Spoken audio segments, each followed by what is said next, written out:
They tell you respect is earned, that if you are honest, fair, competent, the world will see, and the world will kneel. But power is not so romantic. Respect is not a reward, it is an architecture, a construct, a theater set designed by the one who understands how appearances mold allegiance more than actions ever do. Respect is engineered, it is sculpted, not discovered. The one who waits to be honored on merit alone dies invisible. The ruler who relies on virtue to speak for itself is already governed by those who master illusion. People do not obey what is true, they obey what appears inevitable. In every court, in every boardroom, in every battlefield disguised as a negotiation table, the same law applies. Fear is faster than love. Fear cuts through confusion. It simplifies choice. A man might love you, but he can love another tomorrow. Fear, though fear roots itself in the body, it teaches memory, it bends instinct, and in power, instinct is law. But fear alone decays. It ferments discontent, so the wise mix it with awe, with distance, with symbols that suggest divinity while concealing contingency. Do not let them see your doubts. Do not let them sense your blood is still warm. They must think you are not a man, but a mechanism inevitable, untouchable, ordained. Do not waste time asking for respect. Do not measure yourself by the applause of the weak. Build the machinery that commands it. Dress in the armor of consequence. Make betrayal cost more than loyalty. People do not follow the good, they follow the necessary. A ruler is not loved, a ruler is obeyed. And to be obeyed, you must be needed and feared, not for your cruelty, but for your control. Control of timing, of perception, of consequence. The illusion of choice must remain, but you must hold the invisible line that separates freedom from chaos. Let them speak, but never let them decide. Every smile carries a calculation. Every ally is a potential weapon or a future threat. The loyal today may be the ambitious tomorrow. Do not be shocked when they turn.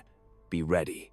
Reward those who fear losing your favor more than they desire gain elsewhere.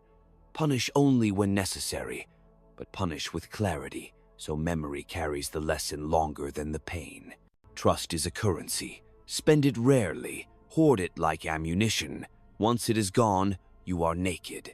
Once they believe you can be deceived, they will test you, then test you again. The strong do not trust, they monitor. They do not assume loyalty, they measure risk.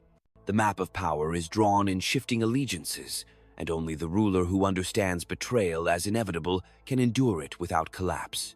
Manipulation is not a crime in politics, it is a tool. Honesty is a weapon only if used surgically. Truth, deployed too freely, becomes noise. Guard your thoughts. Speak only when the silence benefits someone else more than your words. Most people do not want the truth, they want a version of it that flatters their self-interest. Give them that, not more.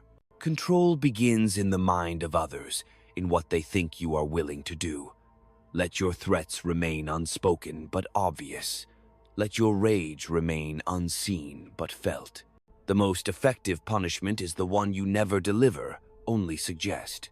You do not need to be fair, you need to be consistent. Consistency builds belief. Belief shapes obedience. Obedience shapes history.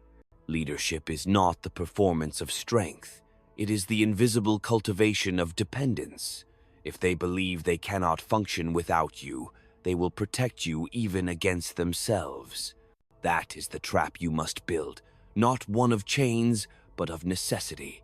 Power flows from dependence, not admiration. Remember, the most dangerous man in any room is not the loud one. It is the man who listens more than he speaks, who watches, who learns, who lets others grow comfortable, then strikes not from emotion, but from advantage. Ambition is not a sin. It is the engine of all order, but uncontrolled, it consumes itself. You must let others climb, just never higher than the platform you control. Reward ambition only when it strengthens your scaffolding.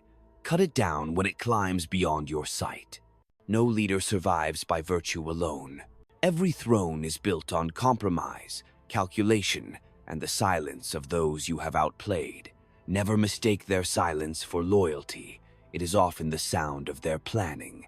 The world is not just, but it is patterned, and those who study the pattern, not the exception, rule longer, rule deeper, and rule from within the instincts of the people they control. Respect in this world is not earned by waiting. It is designed like a weapon and aimed where it matters. You may choose to be loved, you may choose to be good, but if you choose to rule, you choose to bear the weight of decisions no honest man wants to make. And once you choose power, you forfeit the comfort of innocence. The mask you wear becomes the face they believe. Over time, even you may forget where the mask ends, but that is the price. To survive, to dominate, to endure, you must become what they fear to cross and what they need to follow. This is not morality. This is not corruption. This is the cost of command. Respect is not given. It is constructed, maintained, enforced, and if you forget that, someone else will remember it and take what you thought was yours by right. There is no right. There is only position, and only those who understand that difference will endure. Power does not reside in titles. It resides in the ability to shape outcomes while remaining untouched by consequence. The most feared man is not the one who speaks of power, but the one who makes decisions no one dares question. Those who understand this remain silent while others argue about fairness. They do not concern themselves with reputation unless that reputation serves as armor or bait. In a world obsessed with appearances, perception is the most lethal weapon, and those who master it command without chains. Every institution, every alliance, every oath is hollow unless enforced by fear or utility. Morality is a story we tell the weak, so they accept their place. The strong use it like a mirror angled to reflect virtue while concealing the blade behind it. You are not judged by your intentions. You are judged by the pressure you exert. Your survival depends not on what you meant, but on what they feel when they see you approach. Does your presence bend the air?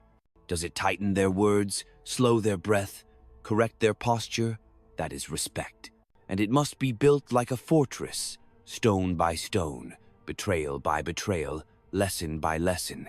To command is to become a mirror of their desires and their fears, not to appease them, but to manipulate their reflection. People are more loyal to their image of themselves than to any ruler. If you make them feel strong while you control the terms of their strength, they will kneel while calling it freedom. That is the game, not domination, but orchestration, not suppression, but design. Beneath every expression of loyalty is calculation. Do not resent it, harness it. The man who swears allegiance today may seek your throne tomorrow. Let him, but keep his ambition tied to rewards that only you can grant. Let his hunger become the leash by which he pulls your chariot. He will not betray you if betrayal means starvation. Keep him fed on proximity, not power. Keep him dreaming, never arriving. The most stable systems are those built on necessity, not affection. You must become the artery through which influence flows. If your absence causes them to choke, they will protect your presence as if it were their own breath. Do not make them love you, make them rely on you.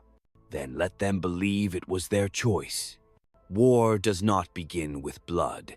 It begins in silence, in the accumulation of tensions denied, in glances sharpened over time, in loyalties worn thin by envy. A wise ruler senses war long before swords are drawn. He prepares not by declaring enemies, but by removing alternatives. He isolates, undermines, divides until opposition is not crushed, but disassembled. A true strategist wins before the battlefield ever forms. Never forget the crowd remembers moments, not principles.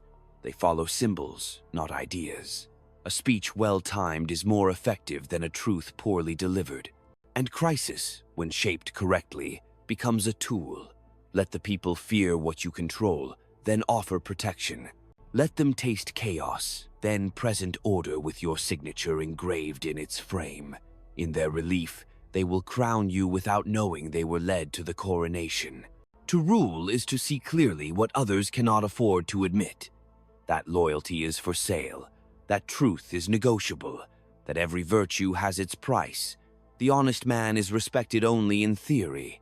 In practice, he is a tool or a liability, and tools are discarded when the project changes. The test of leadership is not what you do in peace, but what you are willing to do in crisis. Will you sacrifice the innocent to maintain the structure? Will you deceive the many to protect the few who keep the machinery running? Will you betray your own values if those values threaten your command? These are not hypotheticals. These are thresholds. And once crossed, they do not lead back. You do not return from command unchanged, nor should you. Those who romanticize leadership speak of burdens, of sleepless nights, of noble sacrifice. But the true burden is not what you carry, it is what you must become, a mechanism of order, a mind sharper than morality, a presence immune to weakness. You must not only act, you must outlast. Every enemy waits for your fatigue, every ally watches for your stumble. You must remain above both, a fixed star in a shifting sky. Let others chase applause, let them speak of legacy. You must build the system that outlives their praise. Respect is not about affection, it is about inevitability. You do not ask for it, you do not wait for it. You construct the conditions under which it must be given, or consequences follow. The crowd will forget your words, but they will never forget how you made them feel. Make them feel watched, make them feel judged, make them feel that deviation is noticed and punished. Then you will not need to raise your voice. They will police each other. The most enduring control is the one people impose on themselves. To lead is not to be worshipped, it is to be accepted as the axis of order. Remove yourself, and the wheel must collapse. That is the shape of real power, not presence, but centrality. And to achieve it, you must be willing to disappear from the surface while embedding yourself in every outcome. Seen or unseen, you must be the force that decides. There is no finish line. Power is not a possession. It is a motion constant, adapting, always at risk. The moment you believe it is secured, it begins to slip. The ruler must be both vigilant and invisible, present in outcome, distant in blame. Let others celebrate. Let others perform. You must calculate. You must endure. Every empire, no matter how bloodless, is built on decisions someone else could not make. You are that someone. And once you accept that not as burden, but as function, then respect follows. Not as gift, as gravity.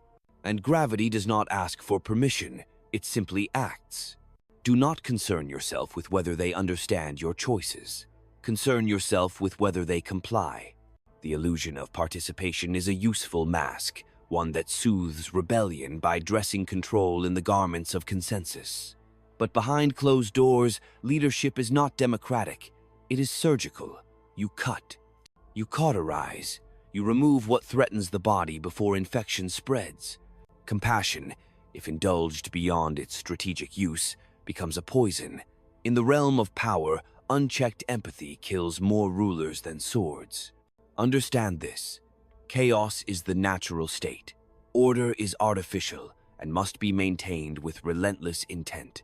Left alone, people drift toward disorder, not because they are evil, but because they are forgetful. They forget what peace costs. They forget what leadership demands. Your task is not to remind them with words, but with structure.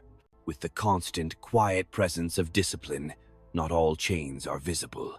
The most effective ones are internal, built from habits, fears, dependencies. They never notice until they try to act without you. Never be the loudest voice in the room. Let others consume the air. Let them reveal their hunger. Your strength lies in restraint, in the discipline to speak only when silence no longer serves you. Because when you speak rarely, every word is heard. And when your words shape consequence, respect follows like shadow. Let your reputation be like a distant thunder. They do not need to see the storm, only know that it comes.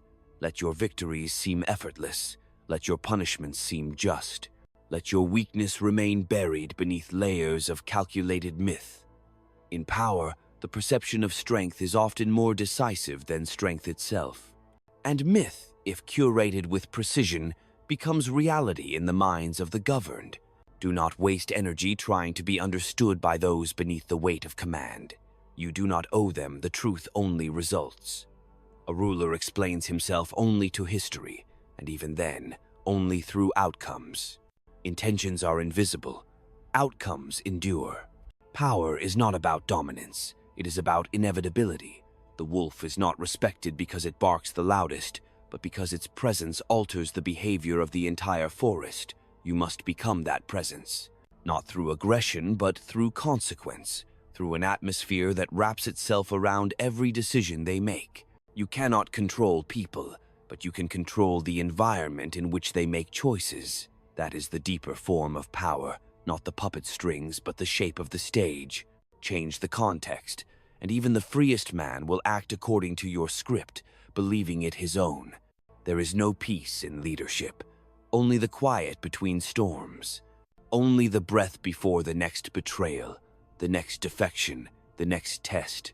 Power does not make you safe, it makes you a target. And the moment you believe the throne is your shield, it becomes your executioner. Survival lies in adaptation. The old ways of command rot if not renewed. What worked yesterday will fail tomorrow. Traditions are not sacred, they are tools. Use them until they dull, then break them and forge new ones. A ruler who clings to the past dies in the present. You must move like shadow, responsive, elusive, precise. Kindness, used wisely, is a form of control. It disarms suspicion, it binds with gratitude. But kindness without purpose is weakness. Always calculate the return. Even a gift should serve your position. Even mercy should reinforce the structure. Anything else is vanity disguised as virtue. And never forget, betrayal is a function of opportunity, not character. The one who seems loyal may simply lack the means. Watch how they act when tempted, when promised more, when left unwatched. That is when truth emerges not from their words, but from their decisions in your absence. To be feared without hatred, that is the balance. Let them dread your disappointment more than your wrath. Let your silence unsettle them more than your anger. When they begin to govern themselves out of anticipation of your response, you have won. Every relationship in power is temporary. Alliances are bridges, not foundations. Build them to collapse when crossed. Keep your enemies close, but your allies closer, for it is from allies that the deepest wounds come. Their access is their weapon. Manage their proximity with calculation, not sentiment. In war, in politics, in every arena where stakes are real, the rules are not written in books. They are written in blood, in leverage, in silence. They change according to strength. The law bends for those who command enough fear to redraw its boundaries. You are not a servant of order. You are its architect. And what of legacy? Let fools worry about statues. The wise plant systems, not monuments. Statues crumble, stories change. But systems, if built well, perpetuate power long after the hand that shaped them has turned to dust. Be remembered not for who you were, but for what continued because of you. There will be moments when the weight feels unendurable, when every decision cuts deeper than the last, when isolation becomes your only companion. That is the tax. That is the price of holding the line when others fold. But in that silence, in that solitude, there is clarity. You are not here to be understood. You are here to outlast. Power is not evil. It is indifferent. It reflects the will of the one who wields it. But make no mistake, it demands sacrifice. If you are not willing to sacrifice, you will be sacrificed. Someone else will make the decision you feared to make. Someone else will write the story where you disappear. Power does not forgive hesitation. You may not be loved. You may not even be remembered kindly. But if you build the right scaffolding, your absence will be felt. And in the realm of power, that is the highest form of immortality. Respect engineered, not earned but felt, long after the architect has vanished into the foundation. And that is the only kind that matters. You will be tempted to believe in loyalty. You will want to believe that certain bonds are unbreakable, that some men stand by you not for advantage, but for principle. This illusion will comfort you, and then it will destroy you. The sooner you abandon this need for permanence in human allegiance, the stronger you will become. Loyalty is a currency, and like all currencies, it is subject to inflation, manipulation, and collapse. The only loyalty that endures is the one secured by aligned interests. When those interests diverge, so will their allegiance.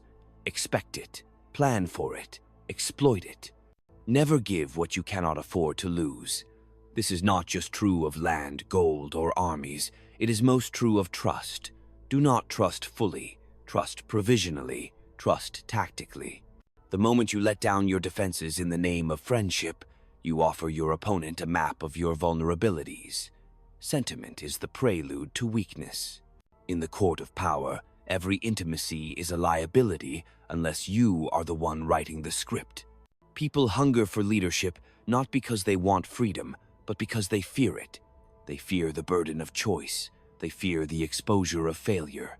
So they look to a figure who will absorb their anxiety, make the hard decisions, offer the illusion of moral clarity while shielding them from responsibility. Be that figure.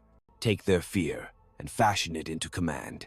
Let them call it guidance, justice, even destiny, but know it for what it is. Control rendered palatable. Do not moralize the pursuit of influence. Do not dress it in robes of righteousness. Influence is a weapon, and its effectiveness depends on how silently it is drawn. Move through networks like water through stone, slow, deliberate, inevitable. Make others feel they are coming to you, when in fact, you have already surrounded them. The most elegant manipulation is the one that feels like freedom.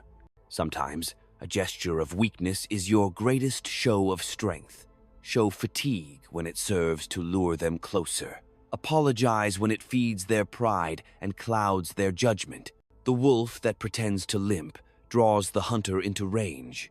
Understand the power of optics. The one who knows how to appear defeated at the right time is often preparing the killing blow. Rulers fail not because they were unwise, but because they forgot to evolve. Success seduces. It whispers to you that the world is now fixed, that the machine you built will run itself, but entropy is relentless. Complacency is a luxury only the powerless can afford. You must reinvent your presence constantly, adapt your tactics, refresh your myth. The moment they think they understand you, they begin to calculate against you. Confound their expectations, change your rhythm, stay unreadable. Let your threats remain implied. The shadow of punishment often controls more effectively than its execution. When they know what you are capable of but have not seen it directly, they imagine it far worse than it is. Their imagination becomes your enforcer. The silence after a disloyal act, when no response comes immediately, that is when they begin to unravel. Anticipation corrodes faster than wrath. Nothing is more dangerous than the man who believes he is immune to consequences. He becomes reckless, blind to risk, bloated with self-certainty. You must never become that man. Always assume that someone is watching. Always behave as though the knife is already halfway drawn. Caution is not cowardice. It is survival. The ruler who survives longest is the one who acts like prey while hunting like a predator. When they come to you with problems, do not solve them. Offer a path that forces them to depend on you. The goal is not resolution, it is entanglement. Solutions are temporary. Dependency is structural. You want them to need your judgment, your permission, your blessing. Then even your silence becomes a form of governance. Let them speak. Let them criticize. Let them believe they have a voice. It keeps the pressure low, the rebellion quiet. A system that pretends to listen controls more deeply than one that silences. Censorship breeds martyrs. But a stage, offered to the angry, becomes a mirror. They perform their outrage. And when nothing changes, they return home, drained of fire. You have not conceded power, you have redirected it. You will make enemies. That is inevitable. But do not aim to crush them all. The complete destruction of an enemy is a temporary satisfaction that often births deeper instability. Leave some standing. Leave them weakened but visible. Their presence justifies your control. Their threat becomes your excuse. The enemy who survives becomes a warning. The one who vanishes becomes a myth, and myths cannot be negotiated with. Public virtue is a garment. Wear it well, but do not confuse it with skin. Display charity, but always to serve your narrative. Support justice, but only when it reinforces the hierarchy. If you must appear humble, let it be in contrast to your immense power, so the humility feels like benevolence rather than weakness. Appear what they want to see, be what they cannot comprehend. Even your failures can be forged into power. Own them quickly, reframe them, show how they were necessary, strategic, instructive. The crowd forgives the fall if it's followed by a rise. They cheer for redemption stories, especially when the redemption confirms their belief in your indispensability. Let your comebacks become part of the myth. Let them say, "He always returns." That phrase is a fortress. There is no equilibrium, no end point. Power must be maintained like a fire, fed, shielded, stirred. Even in stillness, you must be watching. Even in peace, you must be planning.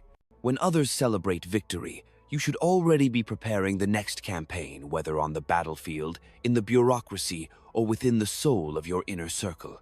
They will lie to you, smile to your face while sharpening the dagger. Expect it, welcome it. Their deceit is not a sign of their corruption, it is a mirror of the system you built. The game forces masks on everyone. What matters is that your mask is made of iron, that theirs shatter before yours does. You must become fluent in silence. There are times when saying nothing speaks louder than any declaration. Let them fill the void with speculation. In uncertainty, people reveal themselves. The desperate confess. The arrogant overreach. The wise draw near, hoping to decipher your intent. In silence, you listen, and in listening, you gain everything.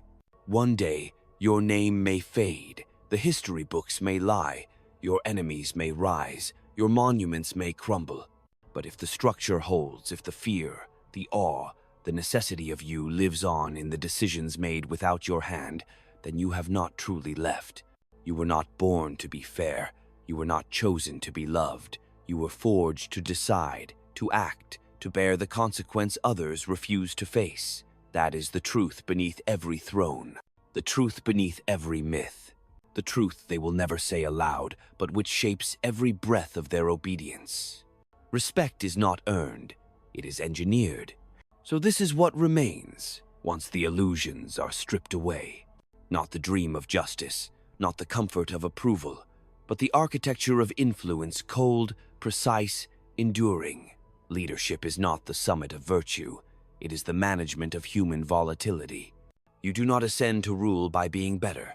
You ascend by being necessary and by ensuring that necessity never ends. If they must love you, let it be for what you give. If they must hate you, let it be for what you withhold. But above all, let them need you. Structure every choice they have so that you are the condition of their survival. Then they will fight to protect you, even from themselves. Then your power becomes reflex, not demand. This world does not reward ideals. It rewards mastery. Mastery of perception, of consequence, of silence, of timing. Do not ask to be seen. Do not plead to be understood. Build what must be obeyed. And when they speak of you in years to come with fear, with envy, with reluctant admiration, they will not remember how you smiled, or how you justified, or how you begged for respect. They will remember that you moved the world around them, that your presence shifted the gravity of every room, that your silence made them listen harder, that your absence became impossible to ignore. This is your final inheritance, and your only legacy that matters. You were the one they could not afford to cross.